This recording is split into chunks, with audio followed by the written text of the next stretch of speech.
Hi, everybody. Welcome to the Pelvic Health Explorer monthly interview. This is December 2023, and we are so excited to have Lindsay Vestal here with us. She is an OT in pelvic health and actually runs the OT and Pelvic Health Summit. And she also is, I believe it's the Functional Pelvis You got on it. Instagram, social media. And we're going to take a deep dive a little bit tonight into interoception and all things about sensory stuff. So I'm so excited you're here, Lindsay. Do you mind giving a little bit more information about yourself to everyone, and then we'll get started? Course. I was the first OT to start a pelvic health private practice in New York City. I subsequently also served clients in Paris for the last couple years.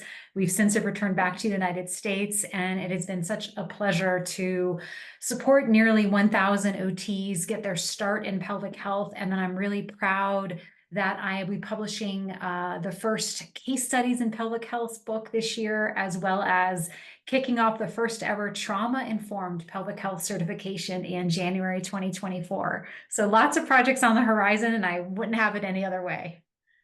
Right. That's so exciting. And for everybody listening, these are some really great things out there, and some other ways to collaborate in the big world of pelvic health in ways that we probably weren't really aware of. So I'm excited to be having these conversations with what I've always considered the other side of allied health for me, which is the occupational therapy side from all of my work in rehab and everything else that I've done. So let's talk a little bit about interoception. Tell us what it is and why it matters. Such a good question. I think, honestly, I really feel like interoception is such an integral part of pelvic health for so many reasons. And I think it would really be helpful to kind of start by defining interoception. It's really that ability to kind of feel the inside of our body with a high degree of clarity and purpose. So it really involves clearly sensing signals coming from our internal organs, our skin, our tissues, and then being able to interpret what they mean. So, quick example, right? Interoception systems help us to feel pain, body temperature, sexual arousal, muscle tension, pleasurable touch, sleepiness, and even when we need to use the bathroom. And interoception is really key in knowing those internal states, which is the basis for understanding our emotions. And the link between clearly sensing body signals and accurately identifying emotions is such a vital component of the emotional experience. So, for example, like a fast heart rate and shaky muscles and maybe a swirling stomach may mean you're Mhm. nervous, right? And slow rhythmic breathing and soft muscles may mean you're relaxed, but it can be easy to misinterpret those things. If you are, for instance, I am recently moved to 7,000 foot elevation here in Arizona, and I just had my in-laws come and visit, and their heart rate was working really hard every time they did simple tasks. And it was sort of that calibration and understanding that, okay, this is how I normally feel when I'm nervous or I'm, maybe, in pain or something. It's like, actually, this is just the physiological adjustment to where we're living. So it's just, having that interoceptive lens to interpret some of these body signals accurately is really important. Also, the insular cortex in our brain uses info, from the bladder and the stomach and really translates them into a message that we then interpret on that conscious level. So basically, to sum it up, right, it answers the question, how do I feel? And then taking it a step further, this ability to self-regulate is tied closely to interoception, right? It alerts us and it motivates us to do something. Grab a drink of water if you're thirsty, right? To basically restore balance. And when you have good interoceptive awareness, we better understand our emotions, which leads to that emotional regulation piece. So when we have better awareness of self, and in turn, we have better awareness of others around us, right? So it's this ongoing feedback between body and brain, and it's primarily carried out by the vagus nerve. What's really fascinating is that the insular cortex is responsible for interoceptive communication, and 80% of fibers are sensory, which means those communicating signals from the organs to the insula. So the organs to the insula. And the way the insula processes info and communicates with kind of those lower centers of the brain, which we're going to talk about in a little bit, really do influence 20% of the fibers, which are motor, that then regulate our organs. So signals travel back down from the brain and literally adjust how organs function. So it's this one big loop. And if we practice interoception, we can actually change what happens at the insula and how organs are functioning. And this really plays into our window of tolerance, our thoughts, our beliefs about sensations, and the role that we play. So when we practice this, we're integrating that connection between the vagus, the insula, and back down again. And then we can even create like what you can call a bioplasticity reset, changing the way these neurons communicate with one another, right? So like uncoupling, tightness in the chest or our jaws tightening when our boss walks into the room, and uncoupling sensations with fear, right? So anchor back into our body using so many nervous system down regulating tools that we have. And really starting to feel that maybe a story that we're creating from our past that can lead to catastrophization, meaning the experience is something bigger than it is, because we're not really adept at detecting changes. And this can push us even more into dysregulation. And I'm sure, Susan, you and so many of our listeners really have seen this play out with our pelvic health clients, right? And so this ability to, we can see disassociation from body sensations, feeling overwhelmed by sensations, and then kind of like missing out on those vital clues to then be able to self-regulate or even notice, quite frankly, when it's time to use some of our nervous system down-regulating tools. And the Yeah. other part that I'm sorry, go ahead, please. No, I was just gonna interrupt for just a second.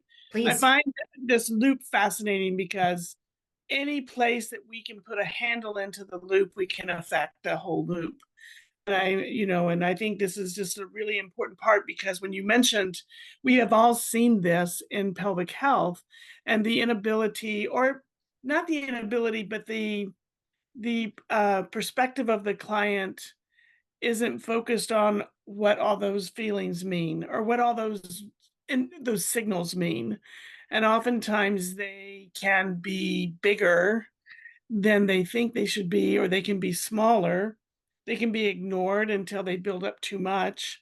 I'm just kind of thinking of a couple of things, as we kind of crawl along this line, and obviously, the vagal nerve system, and there's other, areas that talk about that, like polyvagal theory, and you mentioned the connections of other humans, how important that is, but how we also can feed off of those things together. One of the things that I just wanted to mention and just throw out there, when people have a vasovagal response, um, are you finding that to be part of this insular area of the brain that is interpreting the input into the system as a threat and taking them into a kind of a dorsal vagal response, like a freeze or a dissociation or a completely passing out, but blood pressure dysregulation, fainting, those types of things?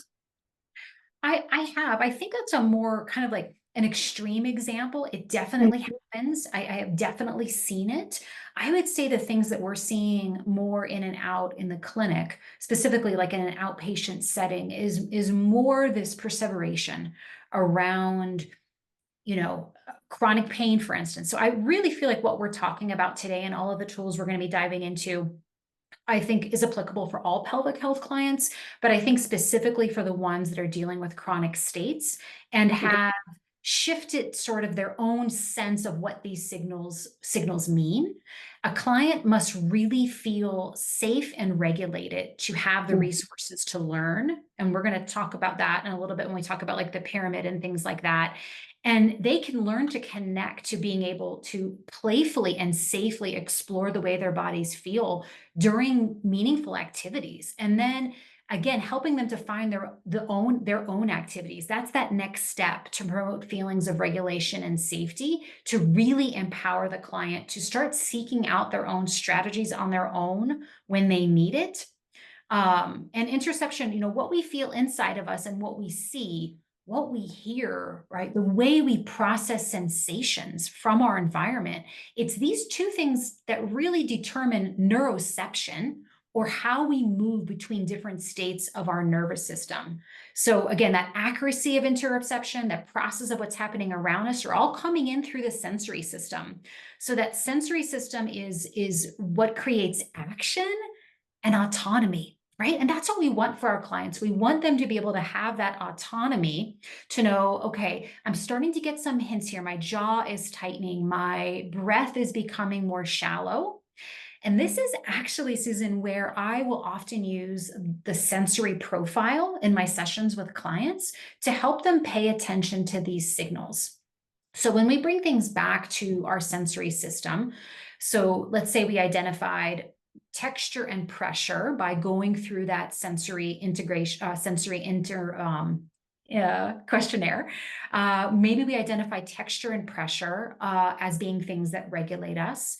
Perhaps our clients have a favorite sweater or a weighted blanket that helps bring them back to regulation. It could be warmth and a familiar smell. So maybe they brew their favorite tea and hold the mug, right? And if they are sensory overloaded, so they're not seeking so much, maybe heading into a dark room, removing sensory input when they get home from work, or, rhythm or music. And so when we kind of go through it in this neurological way, recognizing it's a sensory system communication, our clients love this because it's validating without being too woo-woo. They find out it's part of their neurological system. And then they can take action and go, well, what does my body want to do? What do I need here to feel regulated again?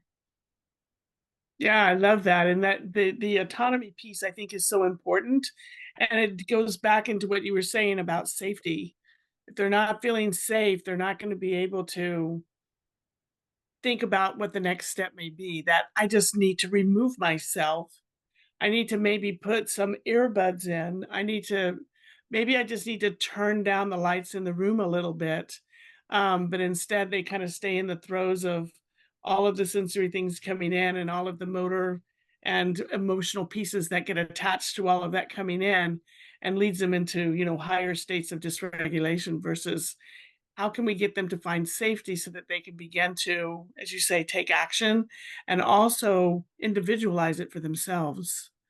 Exactly. Um, yeah, this brings up kind of an interesting question for me is because I've always been one that talks about in the moment. So a lot of things we teach our clients aren't necessarily in the moment. We teach like, okay, here's a good way to breathe, here's a good way to do this. I'll use it for instance for people with abdominal bloating and distension. We'll talk about sensory just, nervous system regulation around that and try this breathing technique and do this. But they go home and the bloating and distension comes on and all that goes out the window. And so to me, the way you're describing it is a way to kind of like, I want you to come in when you're not feeling good. Mhm. I want you to come in. For me, it would be like if you're having bloating and distension, I want you on my schedule in the afternoon, evening, because that's when it hits and we can work on it in real time. Is that something that you're kind of, like describing here? And how would you approach that? I love doing that because we all have those clients that kind of perform, right? They want to please us. They want to do their best when they're with us. And I think we're not always seeing it for the realness that it can be. In New York City, I did do house calls, and I loved that model because I really met the client where they were. I really focused on pre and postnatal people, and I was able to use their environment and everything that was around them. But in a clinic situation, you're absolutely right. We want to be in the throes with them to demonstrate how, through sense of self-efficacy, they can have the tools to manage these things when they are on their menstrual cycle and their symptoms are flaring up, or in the afternoon after lunch when things are bloating, because that's real life. Right? We don't want them at their best. We want them to know that these tools that we're working with them on in this very facilitating way, not in this like hierarchical, expert fixer way. It's really this collaboration between client and us, which is why things like a sensory profile tool is so beautiful, because you're sitting down with the client and talking through things and already getting them to kind of dig into the things that are maybe kind of automatic for them, or things they haven't given pause to, that actually really inform them. And they start to think, oh yeah, I'm one of those people who's always cut the tags off the back of my shirt, or I'm one of those people who fidgeted all my way through graduate school and didn't have the rhyme or reason to understand why. And we kind of give them a key to the lock when we have these conversations. And I'll tell you what, Susan, the beautiful thing is that really starts to filter through all of their life, not just their pelvic health discomfort, but the way they communicate with their partners, the way they talk to their boss, their colleagues, their children. I mean, it becomes this tool that's really indispensable and so powerful that it really does ripple through. And I wonder if it's actually the nervous system regulation that we're introducing into their life that ends up at the end shifting their pelvic health symptoms, because it is this sense of empowerment. And I'm not sure they have had many healthcare experiences where that has been highlighted in such a way. Yeah, I totally agree, and I love that because to me, the nervous system touches everything.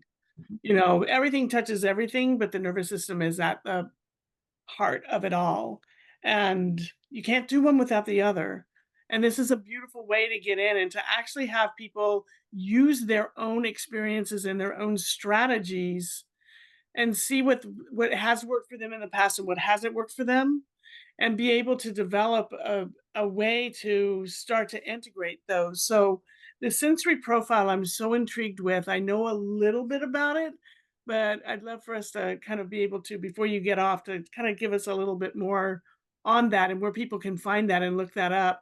Um, I love it because when you were talking about textures and you were talking about sounds and you were talking about like the sweater, I always cut my tags off. I don't ever wear anything with seams on the inside.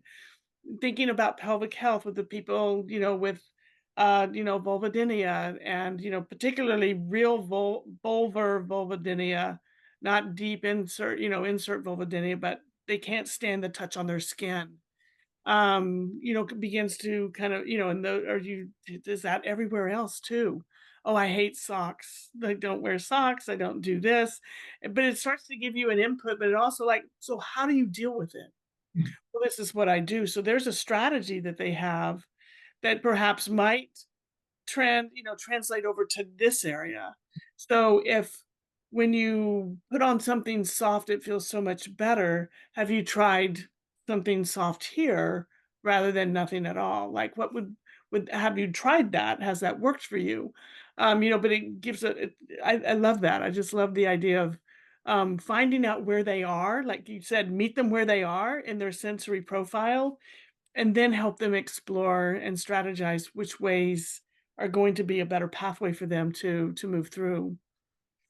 Yeah, so let's quickly talk about the sensory profile, and then I would love to segue into what is called the neurosequential model, because Yeah. it really ties into, Susan, what you were just talking about, and I'd love to kind of like just build on that a little bit. So the sensory profile was developed by an occupational therapist. It's so funny. I just had the pleasure of interviewing her on my podcast called OTs for Pelvic Health. Her name is Winnie Dunn. And she essentially divides, and I'm not going to do it justice. Just a quick frame of reference on this. It was really developed for the pediatric population, and I have never worked with pediatrics. I've always focused on adults. So, in school, we learn a little bit about it, but I think I've always kind of held it at a distance when I first got started, because I thought, oh, I'm not working with children. I was never called to work with children. And so when I started really bringing in these concepts into the clinic, it felt a little foreign to me. And so I by no means am an expert on this model, but it basically asks really tangible, logical questions. And I encourage anyone to get their hands on this. I think it's through Pearson, and it is a paid product. I think it's like a couple bucks to pick this Mhm. up. But to take it for themselves, to get a sense of it, see if it informs anyone in your family or yourself about some of your tendencies, and then maybe give pause and think, well, could this help my pelvic health clients? Could this be the start of the conversation that gets them to kind of anchor back into the sensory system, which I really believe can be a fast track to our safety, you know? Because the other thing about it is, Susan, is that it really anchors us in mindfulness. It Yeah. brings us into the here and now when we're aware of the things that are around us that we touch, smell, hear, and see. You know, we're not in the past, we're not in the future anymore. And so it also, we all know the power of mindfulness. We all know how much that helps our pelvic health clients. What a tangible way to not just say, hey, why don't you meditate? All right, we all know meditation is great for us. Okay, gosh, yeah, I've heard that 15 times, you know. It's like, Mhm. well, no, let's actually develop some strategies that are unique to you, that will help you cope and strategize so many aspects of your life. I love that, and I love the idea of individualizing it because it's everybody's got their way to move forward, and it's never what we always think it might be. So, it's really True. nice because one of the things I always talk about is we listen to the clients, we hear their story, we meet them where they are, and then we squash their story with a clinical narrative. Mm, "Oh, you need to meditate. Let's get you meditating. Let's do this." And they may be like, "No, I don't wanna do that." But this way, it's much more of a, "What works for you? What have you tried? What have you haven't tried? What would feel good to you?" Like, it's all on the table. You get to put on the table what you wanna put on there and work with that. Lovely. absolutely. Yeah. Yeah.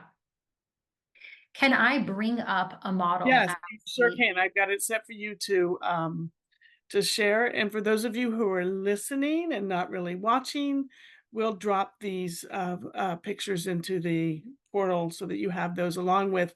Lindsay was so kind to leave an extensive reference list with us for those of you who want to delve a little deeper or do a little more digging in this wonderful world here. Okay, Perfect. tell us about So this. you were looking at the brainchild. His name is Bruce Perry, and he was a psychologist and a neuroscientist, and he developed this model. It's actually called the neurosequential model, but we're looking at an aspect of it called the sequence of engagement. It's pretty cool because Bruce actually wrote a book with Oprah Winfrey. It was called "What's Happening to You: Conversations Around Trauma and Resilience." So within this model, the sequence of engagement, it's really guided by the understanding that when the lower brain is not regulated, the higher brain regions, such as the cortex, cannot actually function optimally. This helps me, Susan, when I talk with clients Hmm. by building rapport and kind of figuring out what state they're in. And that really helps to guide what treatment intervention I can do next. So, for example, if they're in a state of dysregulation and we need to start with nervous system down training strategies, or maybe they are regulated, but they need some time to build rapport with me and what I call relationship safety. So when we recommend things, they feel heard, they feel connected to me, and are capable of going through the reasoning process that you see here. Maybe they're already at the reasoning process. Maybe they're at that top of that triangle and we can get right into our work together. But I'm not going to know that until I really kind of think through this. So the goal is that they feel physiological and felt safety. Hmm. So at the bottom, that's kind of when they're the most dysregulated. They're kind of living in their brain stem, which means they're in that most dysregulated state and they can't actually access the thinking part of the brain, which is reasoning. That's the one at the very top. And if they're there, they are okay, let me take a step back. When you can build capacity to reason through your own problems, right, you can really have a sense of empowerment, intrinsic motivation, and you live self-efficacy. And this is where I really get excited, because if we recognize that they're at more in that brainstem regulate area, we've got some steps that we can work through to get them back to safety, which of course helps their pelvic floor, but all of the other symptoms they're having too. I mean, how many of our clients have chronic migraines or TMJ or chronic conditions like IBS or HPA axis immune dysfunction, right? So it's their body is in this place of dysregulation, all right? And pain and all of these sensations are a process of the brain. And pain has everything to do with how the brain is processing sensory information. So, my good friend and fellow occupational therapist, Sarah Sadar, recently shared with me how she introduces this concept to her clients with me, and I love it. And so, I'm going to share that with you today. So she'll be across from a client and she'll say something like, do you mind if I touch your hand? Right? The client usually says yes, and then when she makes contact, she says, well, does this hurt? Right? And they usually answer no. And then she explains that, your brain is processing this sensory input and it's interpreting it that my finger on your hand is safe. Now, what would happen if I take this same finger and we do an internal exam? And the client kind of can feel the hesitation, you can see the body language where that doesn't sound so great. And this kind of helps them to understand how the brain can be involved. Sometimes it's not just a mechanical issue where the stretching of the tissue is what the client's body needs. Can we change how the brain is processing sensory information that should be perceived as safe and not threatening? And when I started experimenting with this, I didn't just abandon my manual skills, but I didn't take them out of my toolbox first automatically anymore. Our therapy sessions really became more collaborative by the fact that they understood how their body and brain are connected. And of course, the segue outside of the clinic is so fantastic.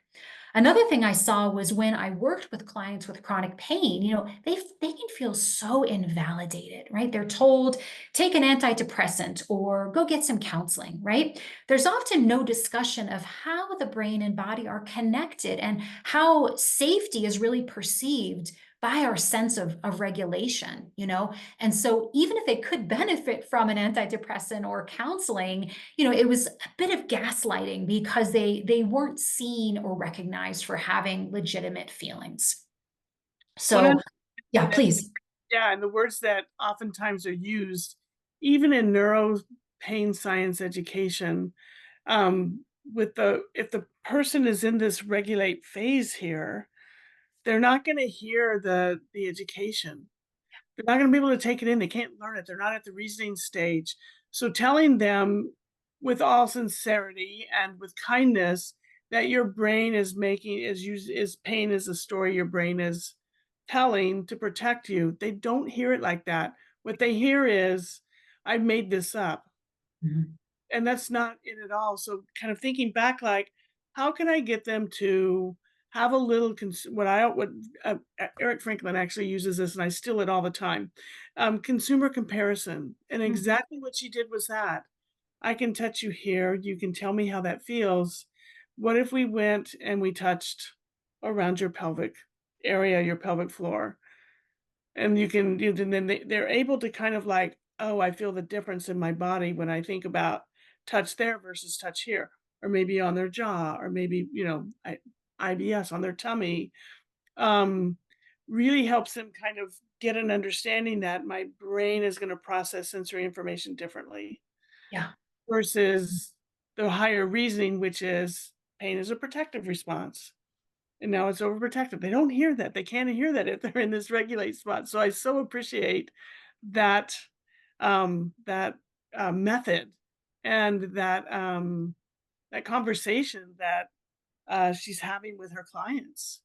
And And quite so, honestly, they can't hear any of our thoughts, Susan. Like it's not just the way that we're explaining pain science, it's all of our incredible recommendations and yeah, education we want to share with them. They're in such a state of dysregulation that like the best movement exercises, the most incredible manual skills you can have are really lost because Yeah. the brain isn't able to take that in. And we're also, one thing I do want to quickly bring up is the relate part here in the Yeah. middle. So that's co-regulation, right? That's that you may have a client who is regulated, who comes in to see you, but still needs that sense of rapport building and connection and relatability. And oh, is she going to dismiss me like my last 5 practitioners have? So that co-regulation piece, that relate piece, is that middle step. And again, they might be coming in there and then they can get to reason. But the point is, it's fairly rare that a client would come in already ready to receive that education. Certainly that happens. It certainly does. But I think giving pause to asking where they are using this sequence of engagement, and it's oversimplified, but I think there's a beauty in that, in being able to almost categorize the amount of education, the speed of which we give it, the amount of recommendations, and how far we go down that rabbit hole with our clients by just kind of simply taking a step back and asking where they are in this model. Yep. 100%, because I know we overeducate, and it violates the rules that they're only taking in about 10% of what you say anyway. So plan and choose. For me, if somebody comes in that dysregulated or even in the relate state, is you've got to be like, keep it to what is it that they need and what are they asking for versus, it's great to be really smart about pelvic health, but I have learned through the years that my clients don't care. Yeah. Just don't care. They just like, I just need to, I want to feel better. I want the pain to go away. I want to be able to have sex again. I want to stop peeing when I run. That's what they care about. And they don't really care how everything works. Just help me get there. And whatever Save state they're in, you just kind of jump in with them. save the intellectual conversations for Mhm. conferences and your colleagues and Exactly. Susan's membership and all of the Yeah. places, because we do love to geek out and it is a Yeah. ton of fun. Just the time and place is important. Yeah. 100%. I love this because it shows exactly why it's so important. Yeah, yeah. I also, there's another model that I'm really excited about. It's called the pyramid of learning. So I'm just gonna, if you don't mind, I'm gonna page No, down please, and kind please. of segue our conversation. This one goes into a little bit more depth, and I think is a little bit more heady and interesting for that parts of our brain where we want to go there. And I just want to give a little bit of background around this because I want to talk a little bit about like how the nervous system impacts the pelvic floor and even like our postural system a little bit. And I'm going to frame it using this. So I used to be a choreographer when I was in undergrad, and one of my favorite parts of my playful break from intense studies was helping the audience to understand feelings through movement. And movement can share emotions. And there's this amazing OT by the name of Kim Barthel, who often talks about the fact that our physical body, our fascia, our motor system is a representation of our history. So, what you see is this chronological history of the way someone uses their muscles in the context of their environment. And you don't learn movement unless you're motivated, connected, available, and present. And again, telling our clients to use their core system more effectively and interabdominal pressure management, they're not going to be able to really take it in the way we hope to if they're not safety. And so it starts with safety and availability, and then we move to learning. And you mentioned the dorsal vagal state earlier. This is, again, when the vagus nerve activates due to some sort of perceived threat, real or otherwise, and then we kind of shut down.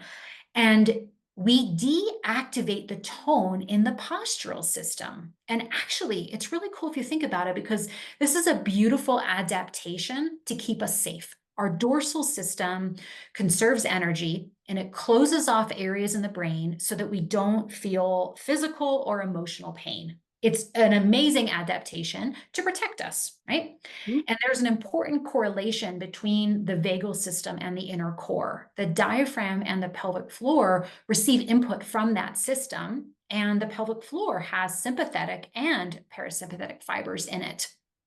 And that inner core is this anticipatory postural control system, right? And if my state of regulation is in survival, I can't use my core for postural control and coordination because I'm probably holding my breath to survive. And so, this pyramid here, this pyramid of learning, really shows how a hierarchy of how we can kind of approach the body. It's vital to feel safe in sensation before I cognitively know I'm okay. So we're going to look now at this pyramid. This was developed by an OT, Catherine Taylor, and a special educator, Mary Ann Trott. And they actually used theories of sensory integration concepts to really look at those foundational skills that support academic learning, right? And take a look at what's at the base, Susan. Our I CN, know. right? It always comes back to our CNS. And then that layer on top of it is our sensory system. That's that part in blue. And it lays the foundation. It helps our clients to feel safe in their bodies. And then take a look what happens as we go up their pyramid, they're ready to learn. The next set includes proprioception. The third tier is looking at things like sensory motor development and body scheme, the ability to screen input so we know what to pay attention to, postural security, again, like being able to maintain postures to prevent falling. Then that fourth tier, that goes into more like perceptual motor development and maintaining balance. And then that fifth tier, that's when we get to that cognitive intellectual state of daily living activities and behavior. But Hmm. they're all interrelated and they build on one another. But that CNS and those senses are at the base of it all. So clients can attend and self regulate, which leads us to autonomic awareness. So, awareness is how we track and monitor our nervous system. And the key is really that it's this embodied process of knowing what's happening in your body, right? That interoception, but it's more happening in an embodied way than a cognitive way.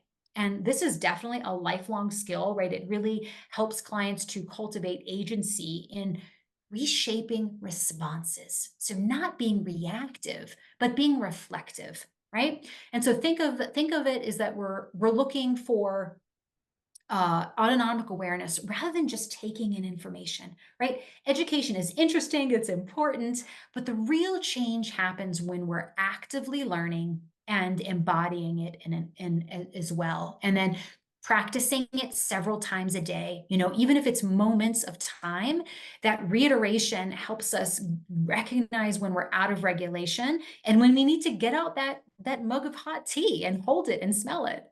Hmm.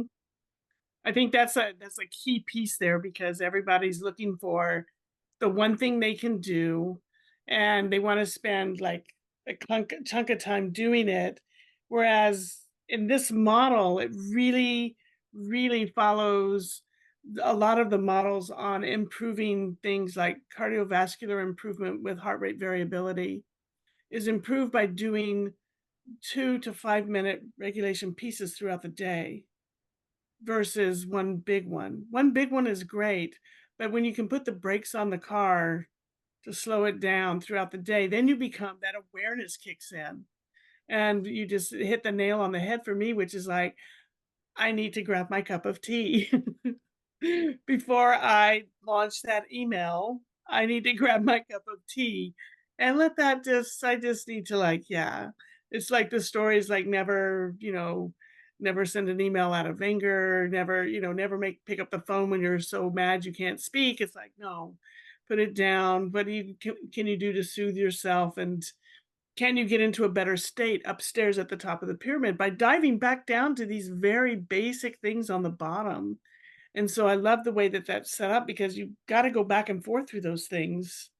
And it's a matter of building neural pathways or changing neural pathways that are already built to maybe not be so reactive, but instead be aware of them. Like you're going to have this reaction, but be aware when you have it and what you can do to change it. I think the other big misnomer about feeling safe and regulated is that we're supposed to be zenned out all the time. Yeah. We're supposed to be chill and, very at ease. And the truth is, normal, healthy life includes throughout the day such a fluctuation of all of the things. Anger, it's healthy. These stronger emotions are healthy, but, I'm sure your listeners are aware of like the window of tolerance, which is that beautiful place that exists between shut down and fight or flight, where we can return to that window of tolerance after we get, a cutoff on road rage, or our boss lets us know there's going to be cutbacks, whatever the case may be, you feel that. And then you take a nervous system regulating tool, a moment of time, and it really does help to bring you back into that window of tolerance. And so I just wanted to make a note of that, because I feel like, there's this idea that we're not supposed to have these emotions, and that's not it at all. Oh, no, in fact, you need them.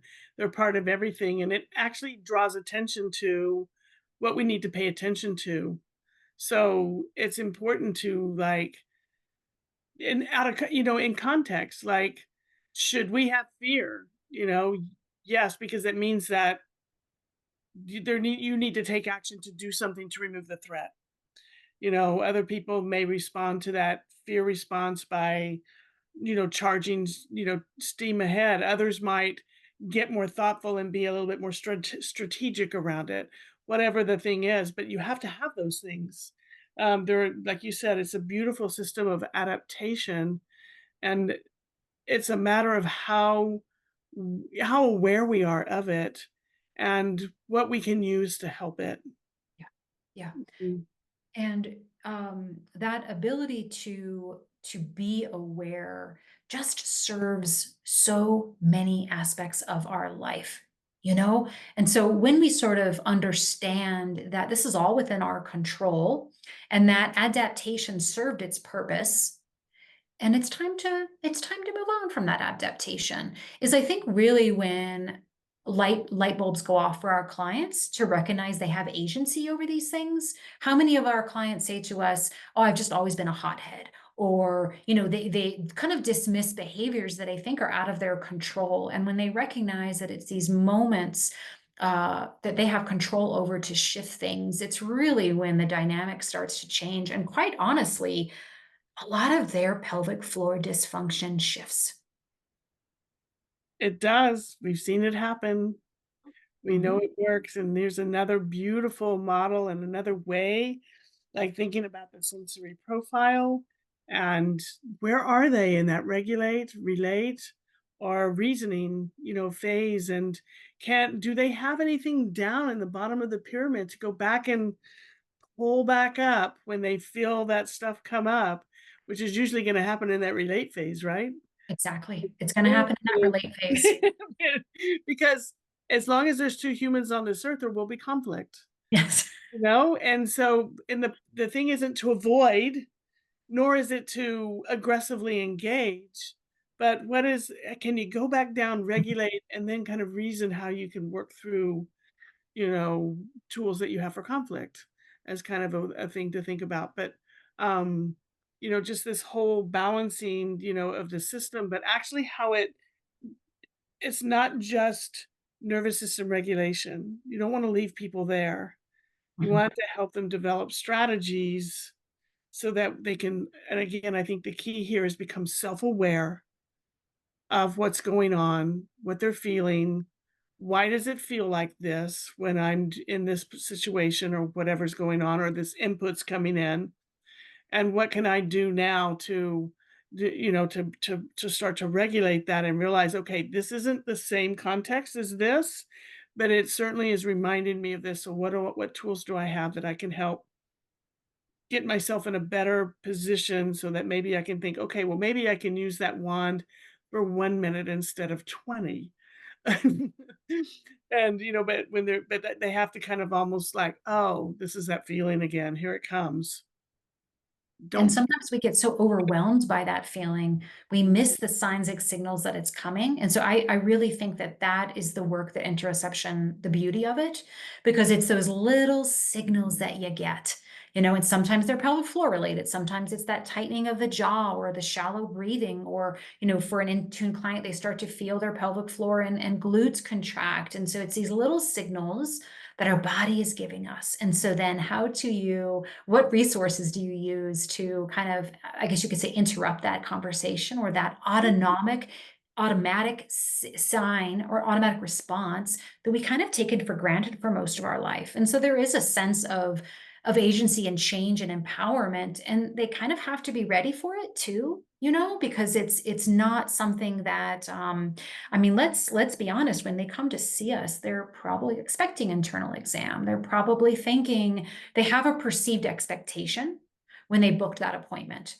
So already starting with intake paperwork that lets them know that this might be a different experience. Really kind of delving into some more biopsychosocial outcome measures, Mhm. letting your clinic know how to screen calls, what questions to answer, also really does help communicate the experience and let the person know this is going to be a different experience. And we're certainly going to get to your pelvic floor, but there is some background information here that's going to kind of help you along that way. Mhm. And oftentimes using those types of questionnaires, indexes, profiles are really actually, in my experience, the clients when they fill those out and they come in, and I just ask them, like, tell me what you were thinking while you filled it out. Like, what went on with you? I just never put this together with this. Or I didn't realize how much I'm sitting in the world of anxiety. I didn't realize how bad my sleep is and that it makes a difference here. I never put the two together. So it really, when clients can start triangulating information on their own, they're going to be a little more safe when they come in for that first visit. Oh, yeah. Oh, yeah. And I think some of my favorite moments are in a session when a client says, what we talked about last week or what we did together, it didn't quite work, but you know Mhm. what I did instead? And that's when Exactly. I get really excited because I'm like, yes, this is that turning point, This this is and what I then, want. yeah, Mhm. yeah. And for them to be able to even share it in that way means that they are self-aware and a strategy that they chose. Because with my clients, they all choose their strategies. We brainstorm them so that they Mm, have things to choose from. Um, but when they immediately know that it wasn't a choice that I want to continue with, so I did this instead. And and this was the outcome. So it's like, wow, you're in a moment now where you're like, okay, that didn't give me the outcome I really wanted. But I did this and this did, or this felt better. Even if it's something as simple as this felt a little bit better to me than this, mhm. which is telling me, okay, that feels safer. That feels like it's taking you in a trajectory that you're kind of digging, and you're not over here doing something that you're like, "I don't wanna do this." You don't like it. It's not helping me. And I have to say that the way you set that up, Susan, the way that you're, helping them rationalize through and pick through their interventions and what they want to do is starting that process Mhm. because they're already noticing they're resourcing themselves. They're Mhm. using things inside that have given them information. And that just validates the experience and lets them know they have a lot of wisdom inside them. And then that's why, because you're demonstrating that in sessions together, it kind of they're at home and they're going, this isn't right. Well, I know what I can do here, right? I'm going to get creative with this. And so it starts this process. And then I love when they start sharing all the ways that it happens in their life outside of pelvic health, Mhm. sleep, relationships with their spouse, all of a Mhm. sudden it becomes this sense of just agency that really is at the crux, I think, of interoception, of nervous system regulation, and just being able to recognize again that we can reflect and not always react. Beautiful. This is such good stuff. I love it. So we're running up to the end of the time here together. If you had one talking point that you would love for everybody to walk away with on this, just to kind of embed in, embody, empower them to maybe do a little more searching and a little more thinking and just changing interactions. I know there's probably way more than one, but I'm gonna put you on the spot and ask for one. Sounds good. I really think starting with your own self on this journey, let's face it, most of us are probably in a place where we're feeling a little bit of burnout, a little bit of healthcare fatigue, we're in different stages of our career, but I think, we're asking our clients to evoke these changes. And I think that that can start with us at home. And so maybe think about these two models that we've talked about a little bit, pull up a copy of the sensory profile, take it yourself, find out what are your ways to reset. At the time of this recording, we're nearing the end of the year. It's such a beautiful time to recalibrate and reorganize and set new priorities. And I think we can do that when we ourselves give ourselves the same care that we ask our clients to give themselves. And so that kind of starts with evaluating some of these things we've talked about today for yourself and for your life and for your connections, and sit with them a little bit, practice them, find out, do a little self inventory of what brings you joy. How do you feel? I mean, it's as simple as this, right? I mean, we don't even have to do the profile. It's as simple as imagine yourself in a state of flow, or imagine yourself when you really felt like yourself. You felt lit up, you felt joyful. What did your body tell you at that time? Where were you feeling things? For me, it's like an easiness in the shoulders. I feel my arms swinging a little bit better. I've got some more rotation going on. There's a slight lift in my eyes. And then ask yourself, what about when I'm not in that moment? What if I'm in this place of reactivity and I'm not at my best self? And those moments happen all the time, right? And so just kind of asking, where did I feel it in my body at that time? Were you squeezing in your stomach? Were your feet kind of like, pushing down into the earth? Like, where did you feel it in your body? Just start with those two simple questions and see what information you can gather from your body. And I think just recognizing, I'm a big fan of like pendulation, where we see the two extremes, kind of like what we did earlier with that example from my friend Sarah. And so kind of seeing that as a starting place. And if you can't get any information when you're asking yourself at that distance now, the next time you're in one of those states, take a moment to do so. Take a moment to just see what information your body gives you. And then I'm wondering if you can back out of that and start to get some of those signs and signals of that starting to happen before you're in the full blown state of either scenario. That early system awareness, and really being able to be able, like you said, to embody it, but also feel it sooner. Mhm. Feel it Exactly. sooner, where it's easier to access that, perhaps if you need to drop back down into that regulation state, to be able to get there a little earlier. Than It's easier when we can get there earlier. But that also helps us build the neural pathway, so that if we do find ourselves in the throes, it's easier to get onto that neural pathway and get out of it. So I love Yeah. it. Thank you so much. Can you just real quickly, for those who are listening, just and not really like looking at the video, could you just please tell us how we can find you? Of course. Yeah. So And tell us. I'm on Instagram at The Functional Pelvis. My podcast is OTs for Pelvic Health. I have a Facebook group of over 6,000 therapists called OTs for Pelvic Health. It's inclusive to all disciplines. I created it like back in 2016 when I felt like I was, in a silo of therapists. I was like the only OT. I knew what I did. And I was like, I need connection. So that was back in 2016, but we have lots of PTs in that group. Yeah. And those are the top places to find me. And you have a conference coming up in August. Yes, it's the OTs for Pelvic Health Summit. We're on our third annual one this year, and it's August 17th and 18th. And we have PT speaking, we have OT speaking, and everyone is invited and welcomed. So, and thank you very much for your time tonight. Everybody, if you have other questions for Lindsay, drop them into the Google chat that we have on, in Gmail, and or email me directly, Susan at ltiphysio.com, and we'll see if we can't, I'll group the questions together, and we'll perhaps maybe get some insight from Lindsay on if there's anything outstanding that that you wanted to ask. Of course, drop into the to the group calls, and we can uncover and explore a little bit more around this topic. Thank you, Lindsay, for your time. Thank you, everybody, for tuning in, and we hope to have you back soon, and we'll see you next time. Pleasure is mine, Susan. Thank you so much.